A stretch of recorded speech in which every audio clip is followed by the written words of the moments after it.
নমস্কাৰ অসমীয়া কি খবৰ সকলোকে মই নতুন এটা ভিডিঅ'ত স্বাগতম জনাইছোঁ। আজি লৈছোঁ আপোনালোকৰ বাবে এটা বিগ ইম্পৰ্টেণ্ট আপডেট, যেটো PM কিষাণ আঁচনিক লৈ আহিছে এই আপডেট। তো কি আপডেট আহিছে আজি এই ভিডিঅ'টো আপোনালোকক জনাম।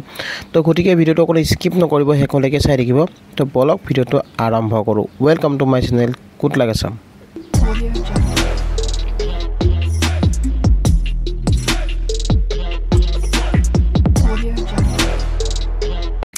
তো গাইজ আপোনালোকক যেটো জনাব বিচাৰিছোঁ, PM কিষাণ আঁচনিক লৈ আহিছে এটা ডাঙৰ খবৰ।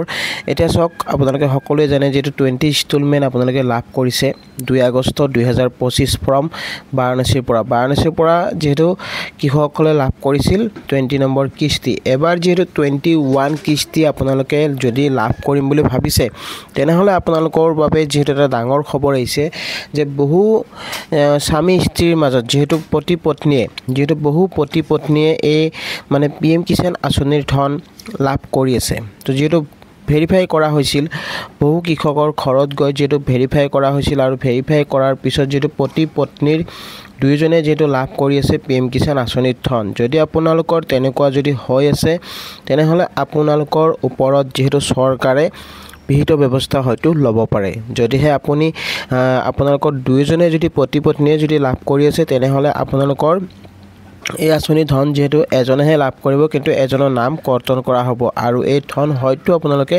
ঘূৰাবলগীয়া হ'ব পাৰে। যেহেতু চৰকাৰৰ পৰা এই আপডেট আহিছে আৰু নৰেন্দ্ৰ মোদী ডাঙৰীয়াই যেটো জনাইছে, যেটো প্ৰধানমন্ত্ৰীগৰাকীয়ে জনাইছে যিহেতু কেন্দ্ৰীয় মন্ত্ৰীক, আৰু কৈছে যে এই ধন যিহেতু বহুতে লাভ কৰি আছে, মানে দুজনকৈ যিহেতু ঘৰত একোটা পৰিয়ালত লাভ কৰিছে। তো এই ধন যিহেতু আপোনালোকৰ যদি তেনেকুৱা হৈ আছে, তেনেহ'লে আপোনালোকে এই ধন ঘূৰাব লাগিব আৰু তেতিয়াহে নেক্সট আপোনালোকক কিস্তি দিয়া হ'ব। আৰু কিস্তি কোনসকলে পাব? যিকোনো এটা, মানে আপোনালোকৰ ঘৰৰ যিকোনো এজনেহে এই ধন লাভ কৰিব পাৰিব। তো গাইজ আপোনালোকে নিশ্চয় বুজি পাইছে। আৰু PM কিষাণ আঁচনিক লৈ এটা ভাল খবৰো আহিছে। আপোনালোক যদি জনাব বিচাৰে 21 ইনষ্টলমেণ্ট আপোনালোকে যদি দীপাৱলীৰ পাছতে যিহেতু লাভ কৰিব পাৰিব এই আঁচনিৰ ধন। একচুৱেলি কি হৈছিল আপোনালোকক যিটো ক'ব খুজিছোঁ, দীপাৱলীৰ আগতে যিটো দিয়াৰ কথা আছিল, কিন্তু এতিয়া যিটো প্ৰধানমন্ত্ৰীগৰাকীৰ যিহেতু মিডিয়া ৰিপৰ্টত যিহেতু এটা নতুন আপডেট দিছে। তো প্ৰধান মিডিয়া ৰিপৰ্ট অনুসৰি যেটো আপোনালোকক জনাইছে যে আপুনি দীপাৱলীৰ পাছতে এই ধন লাভ কৰিব পাৰিব আৰু 20 সংখ্যক কিস্তি এই ধন লাভ কৰিব। পাঞ্জাৱ হাৰিয়ানাত যেহেতু ইতিমধ্যে 21 ইনষ্টলমেণ্ট লাভ কৰিছে বহু কৃষকে।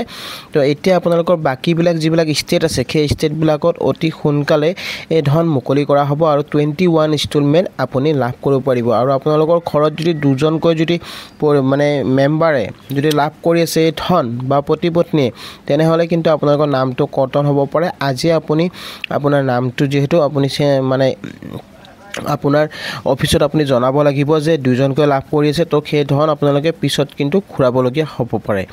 তো গাইজ আপোনালোকে নিশ্চয় বুজি পালে। যিসকলৰ ভেৰিফাই হৈ গৈছে, আপোনালোকৰ ঘৰে ঘৰে হয়তো আহিব পাৰে, ভেৰিফাই কৰিব পাৰে, তাৰপিছতহে আপোনালোকক এই ধন মুকলি কৰি দিয়া হ'ব বুলি যিহেতু চৰকাৰে মিডিয়া ৰিপৰ্টত যিটো জনাইছে। তো আপোনালোকে আপোনাৰ KYC যিখিনি কাম আছে, সেই কামখিনি আপুনি সম্পূৰ্ণ কৰক। সম্পূৰ্ণ কৰিলে এবাৰ অহা যিটো 21 ইনষ্টলমেণ্ট আছে, সেই ইনষ্টলমেণ্ট আপুনি লাভ কৰিব পাৰিব। তো গাইজ আপোনালোকে নিশ্চয় বুজি পালে ভিডিঅ'টো। আৰু আজিৰ ভিডিঅ'টো আপোনালোকক এইখিনি জনাব লগা আছিলে। আৰু ভিডিঅ'টো চাই যদি ভাল পাইছে, তেনেহ'লে এটা লাইক, শ্বেয়াৰ আৰু লগতে চেনেলটো যদি নতুনকৈ আহিছে, তেনেহ'লে ছাবস্ক্ৰাইব কৰি ৰাখিব। তো আজিলৈ ইমানে, ধন্যবাদ।